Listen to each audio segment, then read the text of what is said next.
Autism क्या होता है, क्यों होता है और उसका ट्रीटमेंट क्या है? Hello everyone, I am doctor Reena Jain. मैं एक न्यूरो डेवलपमेंटल पीडियाट्रिशियन हूँ और इस वीडियो में हम डिटेल में बात करेंगे ऑटिज़्म के बारे में। सो पूरी जानकारी के लिए वीडियो एंड तक ज़रूर देखिएगा। ऑटिज़्म कोई डिसीज़ या बीमारी नहीं है, ये एक न्यूरो डेवलपमेंटल डिसऑर्डर है, यानी कि बच्चे का ब्रेन एक डिफरेंट तरीके से डेवलप होता है as compare to other kids.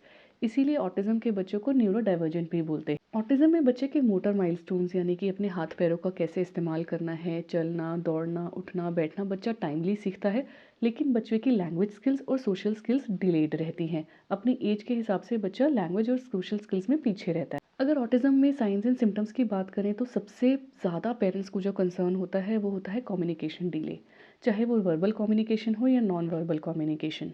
बच्चा आई कांटेक्ट नहीं बनाता, अपने नाम पे रिस्पॉन्ड नहीं करता या फिर 3 से 4 बार बुलाने पे अपने नाम पे रिस्पॉन्ड करता है।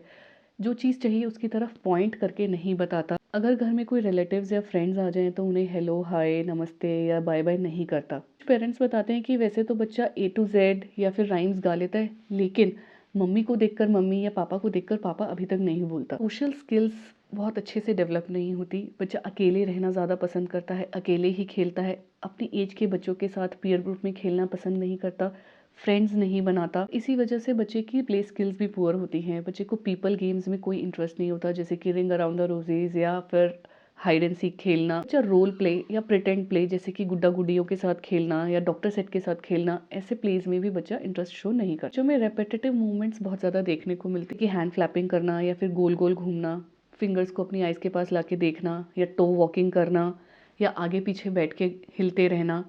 ये सारी होती है स्टीरियोटिपिक मूवमेंट्स जो ऑटिज़म के बच्चों में बहुत कॉमनली देखी जाती है।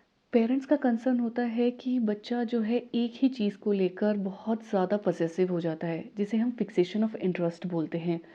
बच्चा एक ही टॉय से बार बार खेलना पसंद कर, बाहर निकलेगा या सोएगा या खाना खाएगा तो भी उस चीज़ को अपने हाथ में लेकर के बैठा रहता है। फिक्स्ड पैटर्न ऑफ रूटीन को फॉलो करना पसंद करते हैं। सेंसरी इश्यूज बहुत सारी तरह के हो सकते हैं, जैसे कि auditory, visual, touch, smell, vestibular proprioception. Sensory processing disorder पे मैंने एक अलग से वीडियो बनाया है। ऑटिज़म होता क्यों है?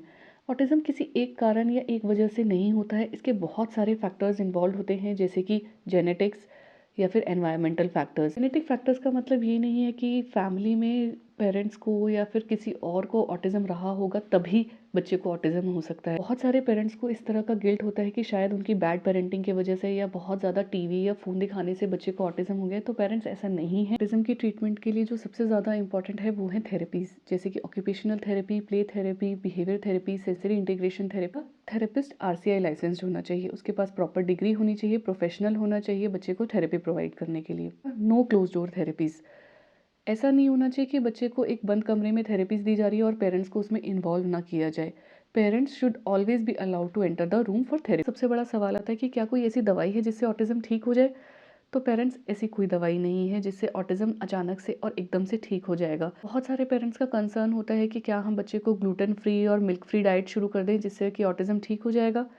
तो gluten free diet and casein free diet, जिसे हम बोलते हैं जीएफ-सीएफ, वो सारे ही ऑटिज़म के बच्चों के लिए नहीं होती। वो स्पेसिफिकली उन्हीं बच्चों को दी जाती है जिनकी गट हेल्थ में प्रॉब्लम होती है। इसी रेस्ट्रिक्टेड डाइट से देखा गया है कि बच्चों की बोन डेंसिटी कम हो जाती है। तो बिना डॉक्टर के प्रिस्क्रिप्शन के प्लीज़ अपने बच्चों को ग्लूटेन फ्री और क्लेज़िन फ्री डाइट ना दें। अगर आप ऑटिज़म से रिलेटेड और भी जानकारी प्राप्त करना चाहते हैं तो subscribe to my channel and read description.